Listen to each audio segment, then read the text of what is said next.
Isa po ito ng kwento na nagpapaliwanag kung saan galing ang isang bagay o bagay. Magaling! Ang naman ay isang kwento na nagpapaliwanag kung saan ang galing ng isang bagay. Juliana, maaari ka ba magbigay ng isang halimbawa ng halaman? Halaman ng pinya, Guro.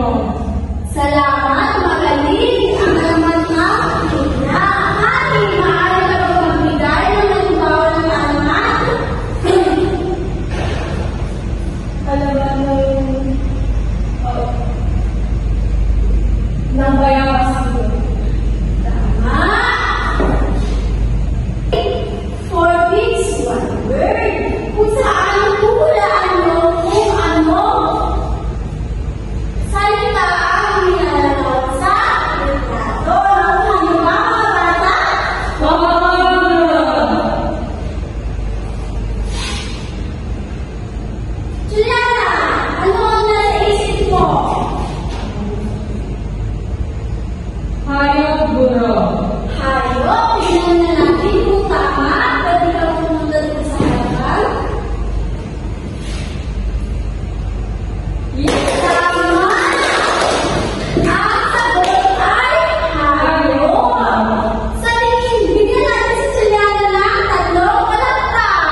Kagubatan!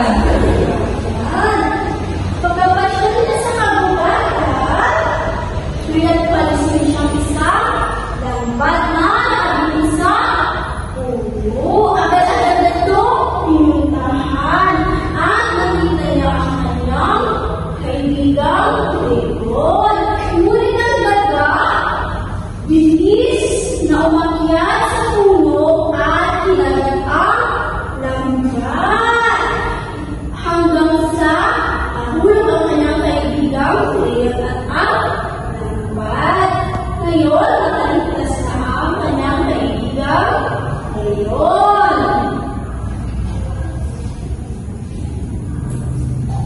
Utang ko sa iyo ang aking buhay, sabi ng kaibigang Leon sa kaibigan niyang daga. Labing pasasalamat ng Leon sa kaibigang daga. Ngayon, ano sa tingin niyo ang mapulot nating aral sa ating kwento? Guro, Juliana, dapat maging mabuti sa kapwa. tama. Dapat maging mabuti sa kapwa. Ano-anong ginagawa mo, Juliana? Paano ka pinapakita ang kabutihan sa kapwa? Kapag may nangangailangan ng tulong, tinutulungan sa tulong. Mabaling. Tama si Juliana. Kung may nangangailangan ng tulong, bakit maliit na tulungan? Tulungan din. Ano pa? Yes, Julian. Guro, magiging matulungin mo. Pagiging matulungin. Paano siya ipapakita ang pagiging matulungin? Guro, bigyan ko yung mga kapag hindi niya kaya magbugas or busy siya ako yung nagbugas. Tama. Dahil sa maliit na paraan, kung tayo ay makakatulong, tayo ay tutulong. O ano pa? Wala na ng sagot? Ibang sagot? Wala na? Okay. Base sa ating binasang panito, ano sa tingin niyo ang ating pag-aaralan ngayon? Yes, July? Guro, kwento? Kwento, salamat sa iyong may iba pa bang sagot? Guro, Yes, Juliana? kwento na may kayo. Salamat, Juliana. Magaling. Ang ating pag-aaralan ngayon ay mga hayop na karakter sa kwento. Alam mo ba ang tawag doon? Hindi mo! Hindi, ang tawag doon ay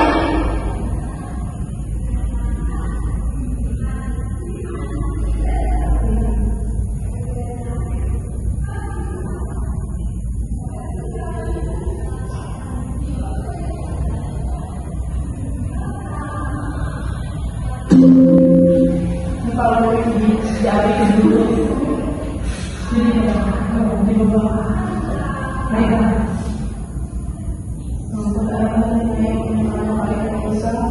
ang pag-aaralan natin ngayon ay tungkol sa Parabuhabulan! magaling. Bago tayo dumako sa ating aralin, narito ang ating layunin. Sa pagtatapos ng aralin ito, ang mga mag-aaral ay inaasahang nagbibigay ang kapulugan ng pabula,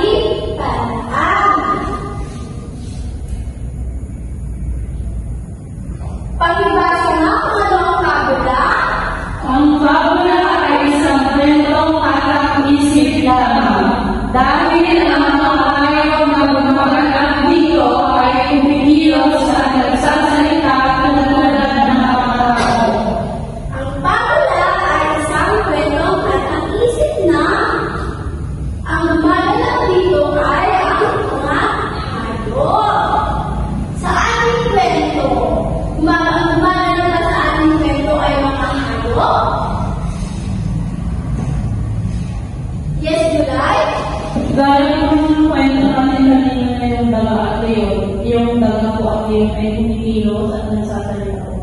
Magaling, salamat. Bigyan natin si Julia ng tatlong palakpak.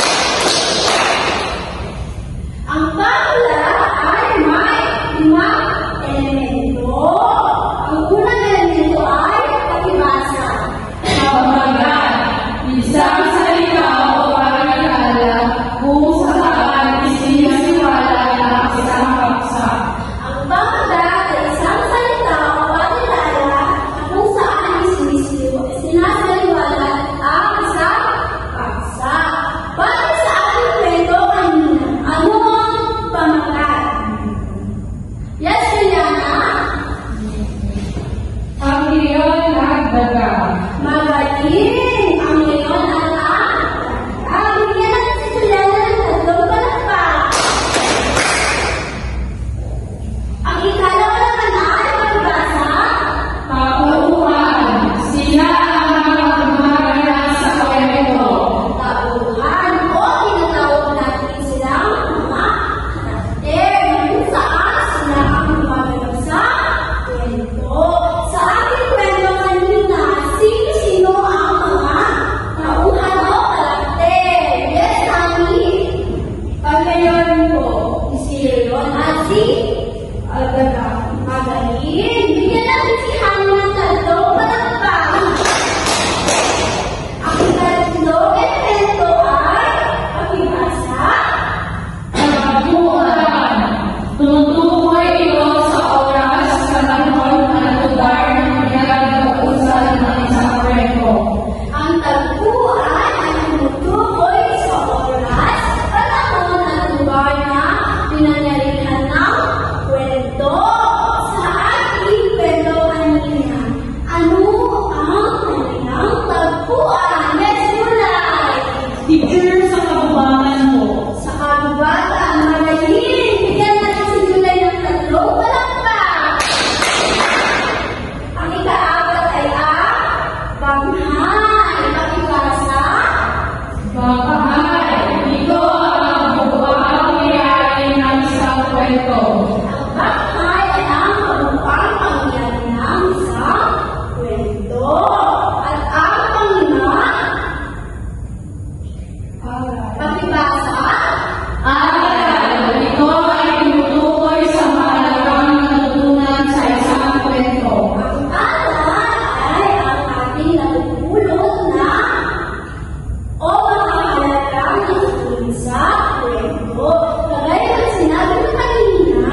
Ito ay isang kwento para mag-isip lamang dahil mga hayop ang gumaganap dito ay magkikilos ay sa salita tulad ng pabulan.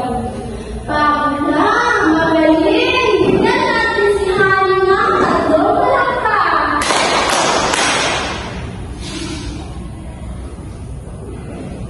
Yes, Kulay! Sila ang mga gumaganap sa kwento, tauhan mo ang guro. Tama! Tignan natin si Kulay ng tatlong palakpak. Pang-apat, yes, Kulana? Ito ay tumutukoy sa mga halagang natutunan ng isang kwento. Teacher. Ayan! Magaling! Tignan natin si Liana ng tatlong palakpak.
sinasabi o pinapagawa na pwedeng makatulong sa mundo.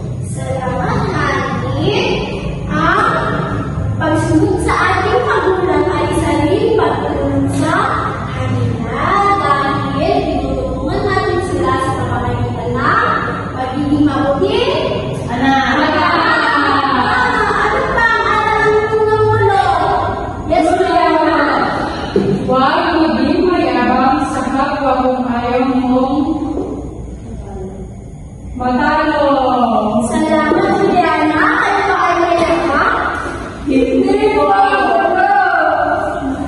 Magaling. Dapat tayong hindi maging mayabang sa kapwa natin. Oo. Sino mayabang sa inyo? Wala, teacher. Masaya siguro dahil walang mayabang sa kanya. Mag-aaral. Mabuti yan. Ano pa mga alam niyo ng tulog? Wala na ba?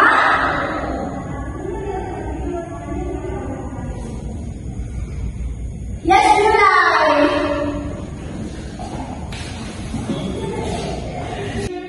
Mga anak ngayon at daga ay na-realize ko na kami kong maliit or sa tingin na maliit tayo at pwede tayo makamuna sa akin. Tama, salamat, July. Kahit maliit tayo o maliit na bagay, ay makakatulong tayo. Kaya ba, nakatulong na ba kayo ng mga malalaki o mga... Sige, kung talagang naintindihan nyo ang ating narinig, may aktibidad tayo. Isa sa inyo ay gagawa ng tulong tayo at kung sino ang hindi makagawa ng tulong na tayo, siya ang sasagot sa tanongin ulo. Bawal ulitin ang tunog na itindihan ba ng bata? Opo, guro. Maaari mo sumunod, July? Tunog na tayo. Art. Juliana?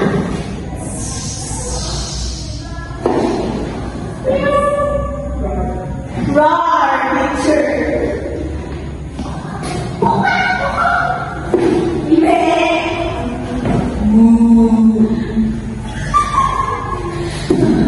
Ang dali lang. Wala na. Dahil sa Juliana, ang tanong ni Guro, ano ang ating pinagdadalawin araw? Ang pinag-aralan natin ngayon ay tungkol sa pagula. Ano ang pagula, Juliana? Ang pagula ay kwento kung saan ang gumagalaw na daluhan ay mga hayo. Magaling. Bigyan natin si Juliana. Tatlong talata.